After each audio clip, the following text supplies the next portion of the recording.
So, I'm going to call this, we asked for sinking ship stories. Got a couple that were okay, but our best one was an airplane falling out of the sky story. Okay. Hi guys, I know you called for sinking boat stories, but I hope you'll consider this falling airplane story. In fall of '07, my boyfriend and I were coming home to the U.S. after he had played some concerts in Germany. Was he in the Scorpions? I don't know, this might be Hasselhoff. The flight departed Cologne in the morning. We had been in the air for a couple of hours when suddenly we felt something akin to very violent turbulence. The plane dropped in altitude by a lot, enough to make me feel like the bottom of my stomach had fallen out like a roller coaster. The plane momentarily righted. The captain got on the intercom, said there was some difficulties.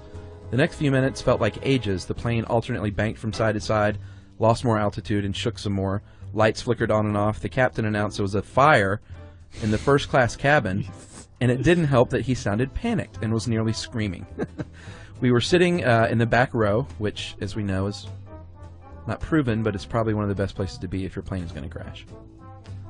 Flight attendant ran to our row and threw open the overhead compartment. Looking for something, she hollered, "Oh my God, there's only one." She said, "Only one what?" We never found out. The lights went out for a longer period. That's when we noticed that the oxygen mask had deployed, but only for seats on the other side of the plane. Our entire side did not have oxygen masks deployed. My boyfriend was to my right, an elder Russian woman on my left. Scorpions. I was squeezing both of their hands and trying to stay calm. The Russian woman had both of her eyes closed.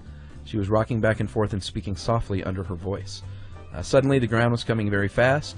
We had miraculously hit the runway at Shannon Airport in Ireland, but we hit it hard because of the weight of all the fuel that was intended to fly us to Newark.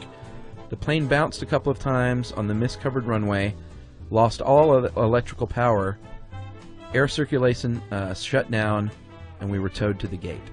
There were a lot of tears, prayers, and shaken up people, and the airplane doors were eventually hand-cranked open, and we deplaned. That is from Ariadne and Carrie, the boyfriend.